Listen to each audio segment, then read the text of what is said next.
C'est l'été, profitez-en pour améliorer vos habitudes de designer sans effort. Les pieds dans l'eau ou la tête dans les nuages, adoptez la mentalité du designer qui résout les petits dilemmes du quotidien. On en parle tout de suite dans Parlons Design.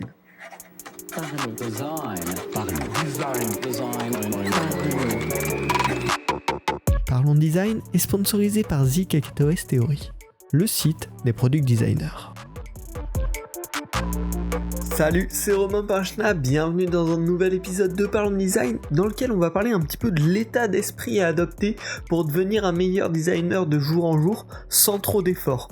Finalement, si vous écoutez ce podcast, c'est probablement que le design c'est un peu plus qu'un métier, mais un centre d'intérêt, peut-être une passion pour vous, et on peut se permettre, quand on aime vraiment ça, de choper des petites habitudes au quotidien qui nous permettent de nous améliorer sans même travailler, juste en prenant du plaisir, en décortiquant un petit peu ce qui nous entoure. Et il y a comme ça des petites habitudes au quotidien qu'on peut concevoir, qu'on peut mettre en place et qui sont dans un premier temps satisfaisantes et derrière c'est bénéfique pour notre œil de designer, voire ça peut être bénéfique à un petit peu plus grande échelle. On va voir comment on peut mettre ça en place dans cet épisode. Donc le but vraiment aujourd'hui c'est de voir comment est-ce qu'on peut cultiver cet esprit de designer, de résolution de problèmes quand on est en vacances ou pas d'ailleurs, mais un petit peu tout au long de l'année dans notre vie quotidienne, et derrière comment on peut s'en servir de levier simplement sans se rajouter du travail chiant derrière. Et le but c'est vraiment juste de se faire plaisir, de décortiquer les petites choses qui nous intéressent pour en tirer parti, pour améliorer notre réflexion design, on va dire. Alors, vraiment pour ça, la méthode que je vous conseille, c'est la méthode des petits problèmes. Toujours résoudre des petits problèmes au quotidien, quand il y a un objet qui vous déplaît, quand il y a une expérience que vous adorez, etc. Dès que vous vivez quelque chose qui réveille une émotion chez vous, comprendre pourquoi ça a réveillé cette émotion chez vous, et si c'était positif, comment ça pourrait être reproductible dans votre travail, et si c'est quelque chose qui vous a déplu, comment ça aurait pu être contourné par le designer et comment vous le contournerez en tout cas ce problème-là. Donc c'est vraiment une petite habitude à cultiver au quotidien, et ce qui est dur quand on essaye de prendre une habitude comme ça qu'on n'a pas forcément encore, c'est comment s'y relancer. C'est-à-dire là, on en parle aujourd'hui dans Parlons Design, peut-être que pendant le podcast ou après le podcast, tu vas commencer à y réfléchir comme ça, mais comment faire pour que demain, après-demain, dans une semaine, tu penses aussi à prendre un petit instant si t'as pas encore cette habitude. Le premier déclencheur qui peut être intéressant lié à ça, c'est surtout quand t'es en vacances, tu t'ennuies un petit peu, il y a un moment t'as rien à faire, et là tu prends ton téléphone, t'ouvres un truc un peu random, t'ouvres TikTok ou Instagram de manière un peu excessive, et là, essaye d'y penser la prochaine fois, de dire attends, peut-être que je peux refermer l'appli et regarder quelque chose qui m'entoure, repenser à quelque chose que j'ai vécu dans la journée et me poser cette petite question de comment j'aurais pu l'améliorer ou pourquoi j'ai adoré cette expérience. Sinon, si t'as pas forcément ces habitudes-là, tu peux te mettre un petit rappel journalier, une petite notif qui te dit pense à regarder un objet, une expérience autour de toi et à la décortiquer comme ça dans ta tête. Et comme ça, tous les jours, tu commenceras à prendre cette petite habitude de tiens, ce matin, j'ai été au supermarché ou je sais pas quoi, ça m'a intrigué, pourquoi ça m'a intrigué comme ça, pourquoi c'était intéressant, et à faire cette petite routine mentale, on va dire, de la réflexion sur les expériences qui ont été designées et que nous on a vécues en tant que designer.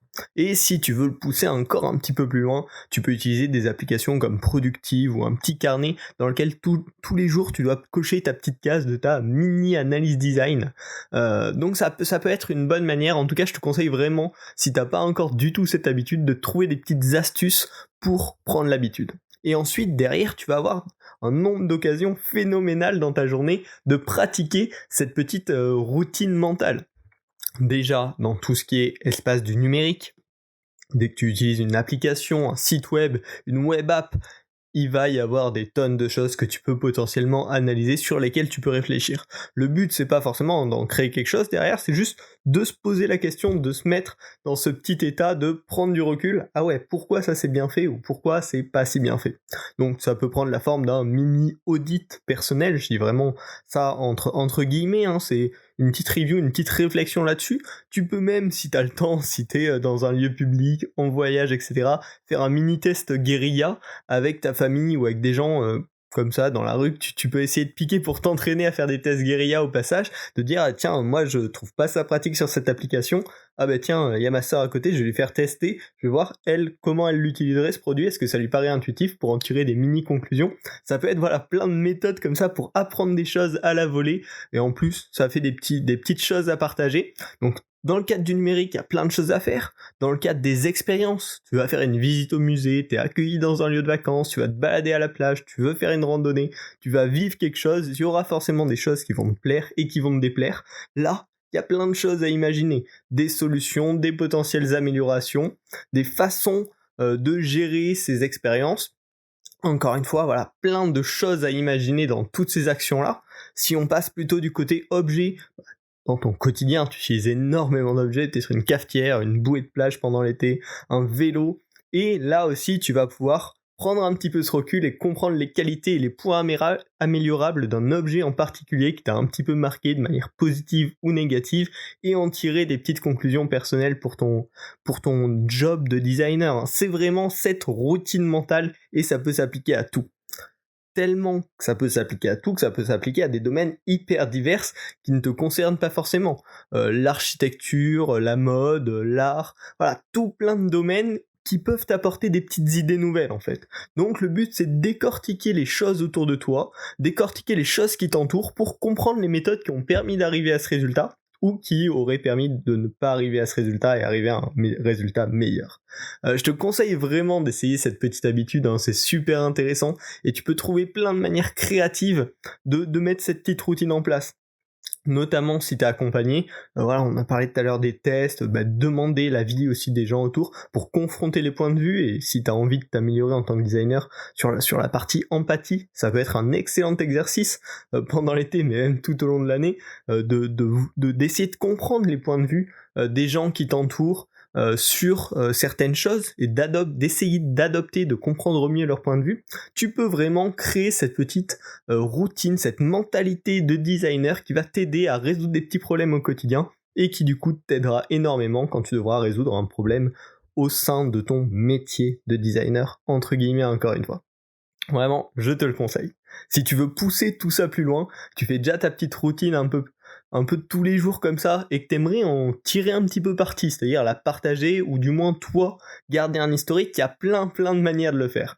La première, vraiment basique, si tu veux garder un historique pour toi, c'est de noter et archiver toutes ces petites réflexions. Même si c'est un petit paragraphe de 5 lignes pour noter une réflexion, ça peut valoir le coup de le faire pour après avoir un historique énorme de toutes tes petites réflexions. Alors il y a plein de méthodes en format texte, si tu utilises rien qu'une application de notes, l'application Notion, si tu utilises Craft, voilà, n'importe quel outil de notes qui te permet de prendre des notes et de les formater un tout petit peu assez rapidement, ça vaut super le coup. Comme ça, à chaque fois que tu as une petite réflexion comme ça, tu l'enregistres, et ensuite ça te fera une librairie complètement dingue de petites critiques, de petites analyses, de petits points d'attention que tu as eu, et quand un jour tu rencontras un problème avec lequel tu fais un parallèle, eh ben tu pourras revenir dans tes notes hyper rapidement. Ça peut être super intéressant. Un format encore plus simple à mettre en place, c'est faire des petites notes sous format audio à la volée. Tu prends ton téléphone avec le dictaphone et tu racontes ta mini-analyse design sur le sujet en question. Ça va être hyper pratique pour tout ce qui est expérience intangible, réflexion un petit peu générique, mais ça peut vraiment s'appliquer à tout, et tu peux le faire à tout moment. Tu prends juste ton téléphone comme si t'appelais quelqu'un, sauf que tu racontes ta mini-analyse à ton téléphone, et tu peux te créer une bibliothèque d'audio, à mon avis, assez géniale. Et si tu veux pousser le truc encore plus loin, surtout avec des expériences physiques ou des objets physiques en format vidéo à la volée, encore une fois avec ton téléphone, tu enregistres, tu montes l'objet, tu montes l'expérience, et en même temps tu fais ton analyse, et ça peut te permettre en quelques mois, hein, rien que si t'en fais un par jour, de te créer une bibliothèque immense de réflexion design plus ou moins, qui pourra être super exploitable par la suite. Et enfin, si tu décides vraiment de passer cette étape, tu peux encore passer à l'étape suivante qui est partager toutes ces petites analyses avec la communauté. Alors pour le format écrit, tu as bien sûr Twitter, écrire un blog post, ça peut être sur Medium ou sur ton site personnel, ou le poster sur une plateforme. Et d'ailleurs, c'est une plateforme qui m'a inspiré cette idée de podcast, c'est Suggest.design. C'est une plateforme qui a été lancée par 2 Français, il me semble, il y a quelques temps. J'étais tombé dessus de manière un peu random sur Twitter.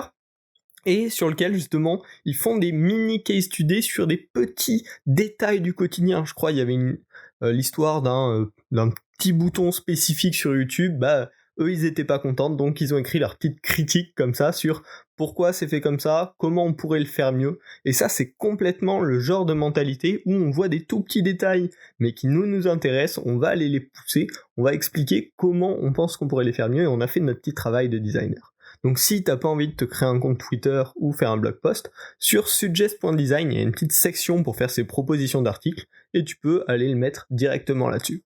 Sinon, en format audio, bien sûr, tu peux créer un podcast avec tes petites réflexions design quotidiennes, ou en format vidéo. Là encore une fois, aujourd'hui on est très YouTube sur le format vidéo quand on se dit on veut lancer un truc vidéo, mais TikTok et Instagram peuvent être des super plateformes, surtout pour des petites réflexions hyper courtes comme ça. Si c'est des petites réflexions de 30-40 secondes, qui peuvent être synthétisées en 30-40 secondes, ces formats peuvent être super intéressants, et tu pourras peut-être développer une communauté autour de ça.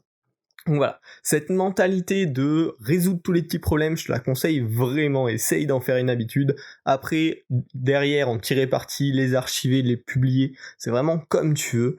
C'est plus pour toi si tu veux essayer de pousser ça un petit peu plus loin, mais je te conseille vraiment d'essayer de créer cette petite habitude.